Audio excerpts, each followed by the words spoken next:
Tapi selama ini Bu ada gak sih yang kontak untuk mengancam, menakut-nakuti? Udahlah Bu, biarin aja Peggy misalnya, atau udahlah Bu jangan terlalu garang-garang gitu. Ada gak yang Tapi berusaha mengintimidasi begitu? alhamdulillah sih nggak ada. Nggak ada ya. Nggak Ke ada. keluarga Peggy selama Peggy-nya ditahan? Nggak ada. Alhamdulillah nggak ada. Karena selama Peggy ditahan, saya selalu mengawasi keluarganya Peggy dan saya selalu mengamankan untuk selalu stay di rumah saya, biar kondisinya aman. Oke. Tapi Peggy, ada tidak momen Peggy merasa, wah ini saya habislah di sini, nggak akan selamat lah saya di sini. Ya Ada itu nggak momen itu? awal konferensi pers, jumpa pers itu kan sudah dari saya dibawa dari kamar menuju ke bawah kan, saya tuh sempat mikir gitu dalam perjalanan itu, mikir gitu. Jadi sama sekali saya tidak terbersit. Ya, Boleh lebih punya dekat pikiran. Peggy ke Jadi mic. saya sama sekali tidak terbersit buat punya pikiran untuk memberontak saat pada waktu dibawa ke bawah itu. Jadi saya sempat udah pasrah aja lah. Mungkin saya karena saya itu orang miskin gitu, maaf ya orang miskin, terus ya nggak mampu buat membayar apa yang orang pengacara. Jadi saya lebih pasar tadi. Saya lebih banyakin doa aja, berdoa pas setelah sampai di bawah kan dipertemukan dengan jumpa pers itu dengan wartawan. Terusnya mereka dari pihak kepolisian kan mulai pembicaraan gitu. Nah setelah memulai pembicaraan tuh alhamdulillah jadi jiwa hati saya itu bisa langsung bergejolak. Tapi udah sempat titip pesan ya ke ibu? Oh belum pernah. Pesan-pesan kalau misalnya Peggy siap dan Karena atau minta maaf atau apa? Belum sempat. Soalnya setelah saya ditahan di rutan itu, saya belum pernah Iya. bertemu keluarga lagi selama hampir 20 hari. Iya, Hampir 20 hari. Dan kita pun sebagai kuasa hukum tidak pernah diberitahu adanya press release itu. Makanya kan kecewa sekali pada saat itu. Kenapa dengan ancaman hukuman yang begitu berat, ancaman hukumannya kan hukuman mati, tapi kita tidak diperbolehkan mendampingi Peggy pada saat press release. Ini kan memang perkara ini dari awal memang banyak rekayasa seperti itu. Jadi kita pun wah ini perjuangannya berat banget gitu. Tapi nyatanya kami diberikan keyakinan untuk terus berjuang mengeluarkan Peggy dan alhamdulillah Oke. hari ini kita. Iya, saya mendapatkan dengar hasilnya. Peggy mengatakan sudah minta maaf. Peggy ini sudah berkomunikasi lah ya dengan keluarganya Vina, dan sempat ditanya juga apakah Peggy ada keinginan untuk bertemu secara langsung.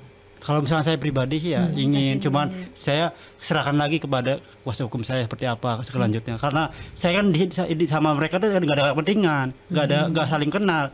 Jadi itu saya serahkan lagi pada pihak kuasa hukum bagaimana kelanjutannya gitu. Bagaimana Bu kelanjutannya? Apakah perlu gitu? Dirasa perlu tidak Peggy untuk menyambangi keluarga Vina, keluarga Eki bahkan? Ya sebenarnya Peggy kan tidak mengenal mereka juga, tidak ada keterkaitannya juga dengan Vina dan Eki. Kita hanya bisa mendoakan agar Vina dan Eki baik-baik saja di sana dan terungkap kebenarannya, cuma itu aja. Jadi sejauh ini belum ada Belum ada rencana ke arah sana. Oke. Peggy, kalau yang kita perhatikan dari kemarin, Peggy ini tutur katanya itu bagus ya, diksi-diksinya juga cukup formal gitu. Padahal tidak diajari ya. Iya, banyak juga nih yang penasaran Peggy ini belajar dari mana atau diajarin siapa gitu. Apalagi kemarin pada saat baru keluar dari Polda, Peggy langsung mengucapkan terima kasih kepada Presiden Jokowi, terus Presiden terpilih Pak Prabowo. Itu dari mana kepikiran ngomong kayak gitu, Peggy? Saya terbesit dari hati aja sih. Ya, jadi saya gini orangnya.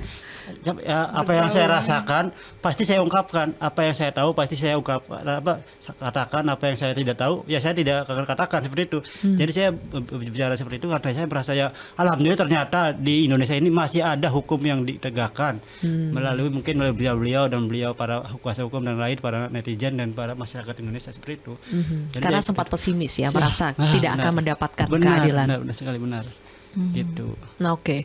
Itu bukannya diajarin ya Bu oleh kuasa hukumnya ya? Kita saja kaget kan. Peggy kok tutur katanya Pak Tony sama saya aja kayak seperti itu. Nih Peggy tutur katanya bagus juga ya, cuma kecepatan aja kan. Merebet. Kecepatan aja maksudnya? Kalau ngomong kan cepet dia gitu. Makanya kata Pak Tony itu cuma cepet aja gitu. Padahal tutur katanya bagus. Memang mungkin karena dia bergaulnya dengan orang-orang yang lebih tua mungkin. Kalau dia tidak bekerja di Bandung pun, kalau tidak ada pekerjaan sebagai buruh di bangunan, pasti minta kerjaan ke saya, misalnya ngecat, dan dengan saya pun ngobrol gitu. Kalau misalnya Peggy lagi ngecat atau misalnya bersihin rumput, karena memang dia apa aja mau ngerjakan. Bu, kalau misalnya nggak ada kerjaan, saya boleh ngebersihin rumput? Iya boleh kalau Peggy-nya mau. Saya kan manggilnya Aa ya, karena memang dia di Bandung, banyaknya di Bandung, di Sunda gitu. Jadi saya manggilnya sok, kalau misalnya mau ya ngobrol gitu, kita ngobrol. Makanya betul katanya bagus. Anak muda yang biasanya minta kerjaan ke ibu, bahkan mau cabut rumput, tiba-tiba ditetapkan sebagai tersangka pembunuhan. Makanya kan saya kagetnya minta ampun tuh, Bu. Kaget banget, dan saya juga karena merasa dia adalah bagian dari keluarga, saya merasa ikut sakit hati juga kalau anak yang tidak melakukan dan tutur katanya pun bagus, kenapa dituduh melakukan pembunuhan. Itu saya kecewa banget. Ada niat untuk minta, kan ada juga yang menyarankan, Bu, ada beberapa orang yang disebut keterangannya itu merugikan Peggy, misalnya kesaksian AF. Ya. Perlu tidak itu dipermasalahkan lagi, Bu? Kalau dari tim kami sih udah greget banget pengen melaporkan AF, karena dia sudah membuat 5 terpidana pun itu menjadi berada di sana. Sebenarnya kan dari kesaksian yang lain memang mereka itu benar-benar tidur bersama mereka dan tidak mengetahui kejadiannya. Kalau saya dengar dari masyarakat di situ, memang anak itu yang terpidana itu memang saat itu tidur di rumah Pak RT Pasren, iya, dan tidak tahu kejadian itu. Pas mereka bangun itu dari salah satu saksi yang mengatakan saat mereka bangun pagi masih komplit gitu, yang tidur di situ tuh. Makanya jadi akan diapakan, Bu? AF ini betul-betul akan dilaporkan ya, atau bagaimana? Kalau tim kami sih greget mau melaporkan AF karena telah memberi keterangan yang tidak benar. Ada juga sebetulnya satu orang yang rencananya ingin dihadirkan sebagai saksi ya di pra-peradilan, temannya Eki, Bu, waktu itu, tapi akhirnya Liga Akbar. Betul. Betul. Tapi nggak jadi hadir ya, Bu? Liga Akbar sebenarnya hadir, tapi setelah kita tanya beberapa pertanyaan, ternyata Liga Akbar itu tidak masuk di dalam pra-peradilan, karena kita hanya mencari saksi alibi. Liga Akbar itu masuknya ke pokok perkara. Iya, jadi kita mau Liga Akbar itu akan kalau misalnya kemarin pra-peradilannya kalah, kita akan tetap berjuang di pokok perkara, dan Liga Akbar mungkin akan dihadirkan di dalam saksi pokok perkara seperti itu. Dan Liga Akbar akan di sana pada pokok perkara itu dia akan mengatakan bahwa dia mencabut BAP yang terdahulu. Mungkin kan di depan hakim akan biar pencabutannya disahkan oleh majelis. Iya, karena Liga Akbar ini sosok yang cukup penting ya. Dia mengaku akhirnya pada saat Betul, 2016 itu keterangannya itu tidak sesuai ya, dengan makanya faktanya. Karena dia diminta gitu ya. Karena dia diminta, makanya dia akan disuruh melakukan pencabutan BAP-nya di depan majelis waktu itu, kalau memang perkara ini berlanjut pada persidangan berikutnya, kalau pra-peradilannya kemarin kalah. Tapi ternyata Allah berkehendak lain. Oke, kalau begitu 2 pertanyaan terakhir deh buat Peggy. Ada kan sekarang kuasa hukum dari terpidana yang lain akhirnya jadi mereka mengatakan terinspirasi lah dari kasusnya Peggy betul. ini, perjuangan Peggy dan kuasa hukum. Akhirnya mereka juga ingin mengajukan PK begitu kan, dan merasa bisa ini kali ini Kak mendapatkan keadilan buat terpidana. Ada pesan buat terpidana lain? Ya, pesan saya terus yang paling utama, jika kalian benar, perjuangkan, meskipun resikonya mati sekalipun kalian harus terima, karena kebenaran itu harus ditegakkan.